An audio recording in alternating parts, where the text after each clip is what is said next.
We just spent 2.5 hours talking to Vladimir Putin, and I think some progress has been made. It's a terrible situation going on over there. Hopefully we did something. We also spoke to the heads of most of the European nations, and we're trying to get that whole thing wrapped up. President Trump on Russia and Ukraine agreeing to immediately begin ceasefire negotiations. What that looks like, we do not know. Trying to stop that bloodbath. Former CIA Moscow station chief Dan Hoffman. And Dan, good morning to you. You say Putin wants military victory in Ukraine, not a peace deal. What does victory look like to Putin?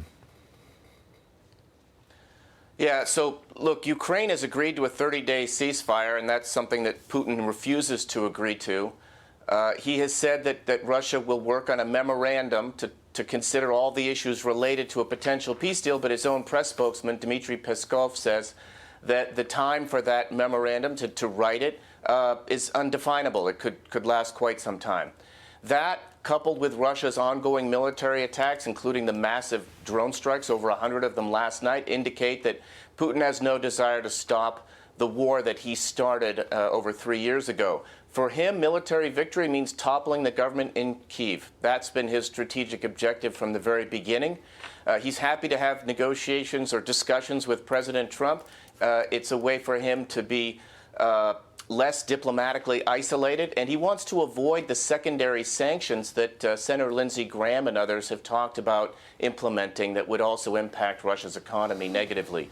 Putin is siding with China, Russia, Iran, and North Korea. That's the new axis of dictatorships, and that's where he sits right now. Okay, let me ask you a specific question. Here's what the Kremlin spokesperson said, Peskov said. There are no deadlines, and there cannot be any. It is clear that everyone wants to do this as quickly as possible, but of course the devil is in the details. There's the quote on screen now for viewers at home. Dan, here's my question. If the U.S. walks away, as Vance has said and Trump has alluded to and several others as well, Marco Rubio, Secretary of State, because they're convinced that Putin doesn't want peace and Putin continues the war, what does President Trump and the United States do at that point? Do we continue to arm? Do we even upgrade the arms that we're giving to Ukraine? What would the U.S. do? So I think this is where President Trump turns to his intelligence community, Director of CIA Ratcliffe, whose team of CIA officers are experts at seeing the world through the twisted KGB eyes of Vladimir Putin, and determine and confirm some of the comments we've made today about Putin's strategic objectives in the war and how or if we could induce Putin to agree to a ceasefire. President Trump, you can't fault him for trying. He's offered Russia a good way out, lots of opportunity for economic trade between our two countries and between Russia and the West writ large. Putin doesn't want to do that.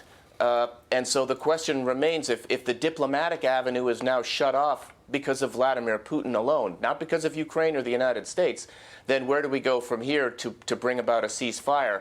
And I think that is the penultimate question, Bill. Is it secondary sanctions as well as continued arms deliveries to Ukraine for which the Europeans and Ukrainians would pay?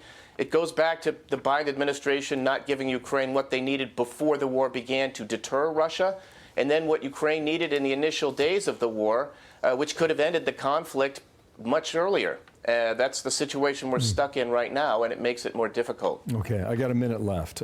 Here's the question from our colleague Jackie Heinrich about the Pope and the Vatican getting involved. You'd mentioned that the Pope would like to take a role potentially in mediating these talks. Does that mean that the U.S. is taking a step back from... No. I think it would be great to have it at the Vatican. Maybe it would have some extra significance. There's tremendous bitterness, anger, and I think maybe that could help some of that anger. So having it at the Vatican would be, in Rome, would be I think it'd be a great idea. I mean, just yet a new ally maybe in Pope Leo, brand new to the scene, shades of John Paul II, working against the former Soviet Union. What do you think about that quickly, Dan? I don't think there's anyone on the planet, arguably, with more gravitas and soft power than the Pope. I think this is President Trump saying, here's one last chance. If it can't be me, then maybe the Pope can get this done. But if not, we're going to have to look at other options. Dan, thanks for coming on. More to come on this, okay? Appreciate your analysis. Thanks, Bill. As always, thank you, Dan Hoffman.